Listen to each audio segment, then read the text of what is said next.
নমস্কার, আপনারা দেখছেন আমার ছোট্ট YouTube channel voice of Anirban. সঙ্গে আমি আপনাদের আপনজন অনির্বাণ চৌধুরী। আজকে কথা দিয়েছিলাম সকালের ভিডিওতে যে সন্ধেবেলা আর একটা ভিডিও নিয়ে আপনাদের কাছে আসব, তাই এলাম।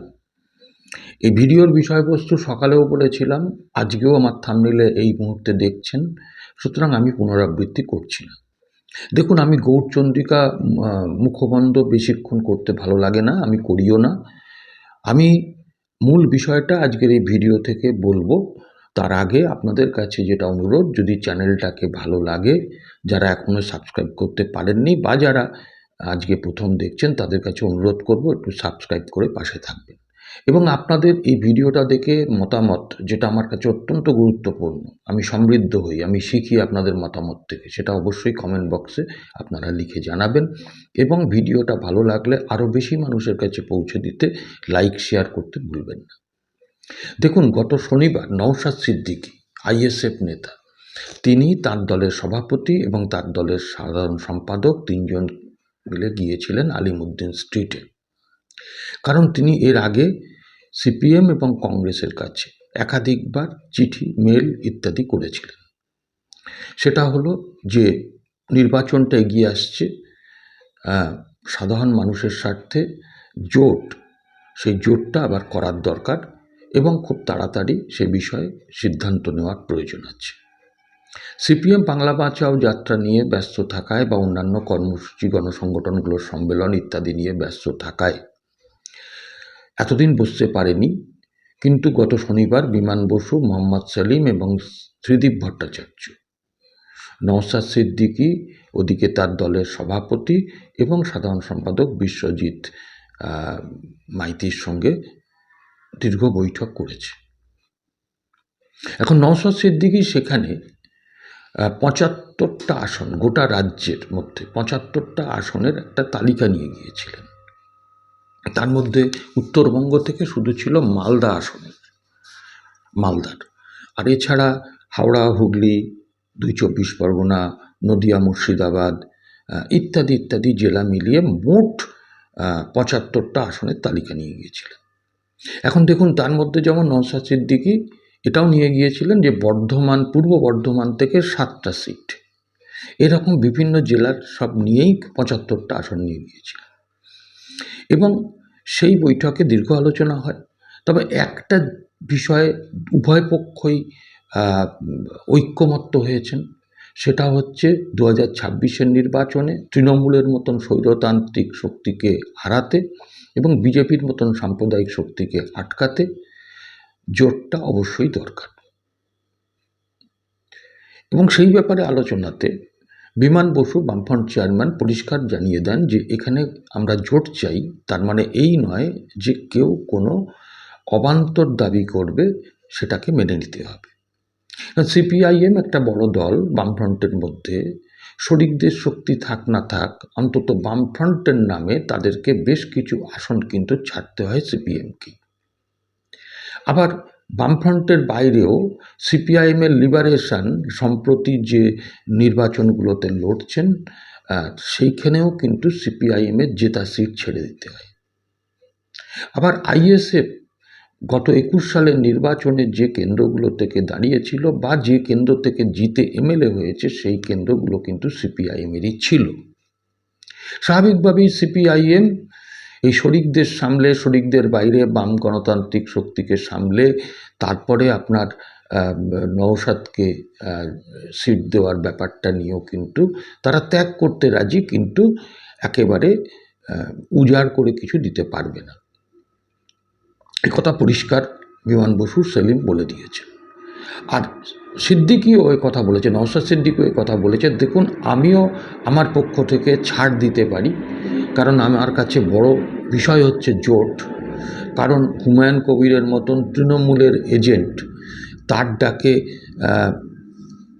পাওয়া সত্ত্বেও তিনি কিন্তু বাম কংগ্রেসের জোটের পক্ষে। এখন ওই দিন ওই ৭৫টা আসনের মধ্যে বেশ কিছু আসন ছিল যেগুলো একটা বিভ্রান্তির সৃষ্টি করেছে। যাই হোক, মোটামুটিভাবে এইটা ঠিক হয়েছে যে ওই তালিকা থেকে ৫০টা আসন নিয়ে এর মধ্যে ৩০ তারিখ মানে আগামীকাল বামফ্রন্টের মিটিং করে শরিক দলগুলোর সঙ্গে কথা বলে ওই 50টা সিটের ওপরে সিপিএম এবং আইএসএফ জানুয়ারির প্রথম সপ্তাহে আবার বসবে। এবং আইএসএফ পরিষ্কারভাবে জানিয়ে দিয়েছে যে এই 75টা সিটের মধ্যে যে কটা সিট রফা হোক, যে কটা বাদ যাবে তার পরিবর্তে অন্য কোনো সিট দাবি তারা করবে না। আর কংগ্রেস কিন্তু অফিসিয়ালি জানিয়ে দিয়েছে যে তারা 234টা আসন 294টা আসনেই লড়াই করবে।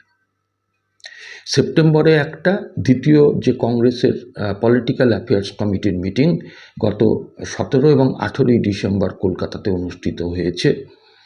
সেখানে গোটা রাজ্যের কংগ্রেসের তাবড় নেতৃত্ব উপস্থিত ছিলেন এবং পর্যবেক্ষক হিসেবে উপস্থিত ছিলেন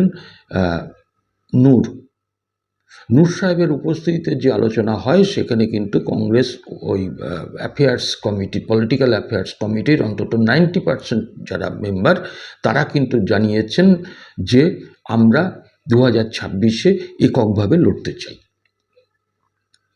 এর আগে যেমন শুভঙ্করবাবু ঘোষণা করেছিলেন, সেদিনও শুভঙ্করবাবু আবার সাংবাদিকদের সামনেও বলেছেন যে বিজেপিকে একটিও ভোট না, তৃণমূলের ব্যাপারে রাজনৈতিক দল হিসাবে আমরা বুঝে নেব। কী বুঝবেন উনি জানেন, কী বুঝিয়েছেন তৃণমূলের লোকেরা ওনাকে সেটা উনিই জানেন।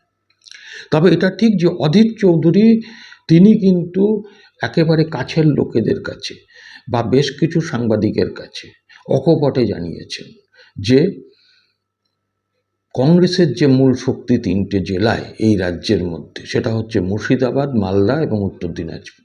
এই 3টে জেলায় কিন্তু এখন যা পরিস্থিতি তাতে সিপিআইএম এর সঙ্গে জোট না করলে বোকার কাজ হবে। বুদ্ধিমানের কাজ হবে সিপিএমের সঙ্গে জোট করে নেওয়া।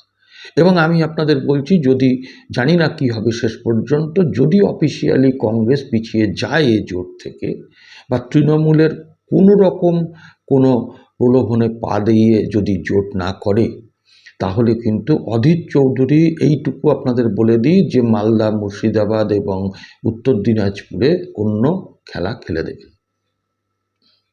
এবং সেই খেলা কিন্তু মারাত্মক খেলা। অধীর চৌধুরীর খেলা এর আগেও সবাই জানেন যে কংগ্রেস থেকে তিনি তার মনোমতো প্রার্থী পদগুলো না পেয়ে উনি কিন্তু নির্দল হিসেবে দাঁড় করিয়ে মুর্শিদাবাদ থেকে জিতিয়েছিলেন। মাঝখানে একটা সাম্প্রদায়িক অশান্তি সৃষ্টি করে তারা স্বীকারও করেছেন যে মোহাম্মদ সেলিম এবং অধীর চৌধুরীকে 2024-এর লোকসভায় হারিয়েছিল, কিন্তু বর্তমানে পরিস্থিতিটা কিন্তু অন্য। এবং যে সময় অদ্ভুত ব্যাপার যে কংগ্রেস এই 294-এর খোয়াব দেখছে, জানি না তারা 294টা কেন্দ্রে একটা করে প্রার্থী শেষ অবধি খুঁজে পাবে কিনা, এটা রিয়েল ফ্যাক্ট। সেই সময় দাঁড়িয়ে কিন্তু মুর্শিদাবাদ জুড়ে এবং বিভিন্ন জেলায় সিপিআইএম যেমন বাংলা বাঁচাও যাত্রা করছিল, ঠিক সেই সময় কিন্তু আইএসএফের একমাত্র বিধায়ক নওশাদ সিদ্দিকী, যিনি অনেক বেশি প্রতিদিন পরিণত হচ্ছেন এবং তার মুখে কোনো রকম সাম্প্রদায়িক কথাবার্তা শোনা যায় না, উল্টে উনি ধর্মনিরপেক্ষতার কথা বলেন, যিনি তৃণমূলের আমলে জেল খেটেছেন, বিজেপির বিরুদ্ধে সমভাবে সোচ্চার এবং হুমায়ুন কবিরের সোনালি ইঙ্গিতে তিনি কিন্তু হাতছাড়া দেননি। সেই নওশাদ সিদ্দিকী সেই সময় কিন্তু একেবারে প্রতিটা জেলায় মিটিং করেছেন এবং সেই মিটিংগুলো হয়তো পথসভাগুলো জনসভা বা জনসভাগুলো জনপ্লাবন হয়ে গেছে, এটা অস্বীকার করে কোনো লাভ নেই। বহু রাত্রে সভা করতে গেছেন নওশাদ সিদ্দিকীর কথা শোনার জন্য বেশিরভাগ লোক উপস্থিত। তো এই সময় দাঁড়িয়ে এটা কংগ্রেসের উপর একটা চাপ বলেও মনে করছে রাজনৈতিক মহল, যে কংগ্রেস চুপচাপ।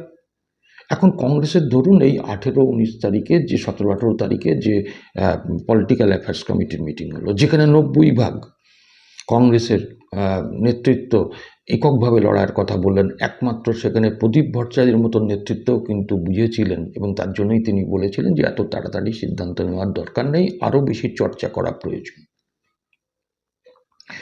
তো দেখুন, আমি একটা কথা বলি, অনেকে হয়তো বলবেন যে 2024-এ নওশাদ সিদ্দিকী তিনি বিট্রে করেছিলেন, তিনি ডায়মন্ড হারবারে দাঁড়াবে বলে দাঁড়াননি। এইরকম কথার খেলাপ কিন্তু বাম দক্ষিণ সহ অনেকেই করেন, খুব পরিষ্কার কথা। আমি নওশাদ সিদ্দিকীর এজেন্ট নই, নওশাদ সিদ্দিকীর হয়ে কথা বলছি না, আমি যেটা বাস্তব সেটা বলছি। আর যদি ভুলও করে থাকেন তাহলে তিনি সেই ভুলটাকে স্বীকার করে যদি আজকের দল বামদের সঙ্গে জোট করতে চান, তাহলে সেটাতে আমার মনে হয় কুণ্ঠাবোধ করা উচিত নয়। জোট আগে করা উচিত, মানুষের কাছে নিজেদের প্রেজেন্টেশনটা আগে করা উচিত। তো জানুয়ারির প্রথম সপ্তাহে আবার নওশাদ সিদ্দিকীর সঙ্গে আলোচনায় বসা হবে এবং আগামীকাল যে বামফ্রন্টের বৈঠক আছে আপনাদের কাছে শুনে রাখুন আপনারা, যে বামফ্রন্টের অন্যতম শরিক দল ফরওয়ার্ড ব্লক তারা জানিয়েছে সিপিআইএমকে যে তাদের শক্তি নাকি 2021-এর থেকে অনেক বেশি বৃদ্ধি পেয়েছে গোটা রাজ্যে। তার জন্য তারা কিন্তু 2021-এ যে আসনগুলোয় লড়েছিল তার থেকে আরও বেশি আসনে লড়বে। আরএসপি কিছু না বললেও সিপিআইও কিন্তু সেই রকমই একটা ইঙ্গিত দিয়ে রেখেছে। এখন এই চাপ সামলে আদতে জোটের পক্ষে সিপিএম কতটা ত্যাগ করতে পারবে আর কতটা জোট হবে সবটাই কিন্তু নির্ভর করছে। আমরা প্রতিটা পদক্ষেপে এই জোটের খবর আপনাদের কাছে দিয়ে যাব, হাঁড়ির খবর দেবো। আপনারা আপনাদের মতামত জানাবেন, ভিডিওটাকে শেয়ার করে দেবেন লাইক করে, আর আপনারা এই চ্যানেলের সাবস্ক্রাইবার হলে আমি কৃতজ্ঞ থাকব। নমস্কার, আবার দেখা হবে পরবর্তী এপিসোডে।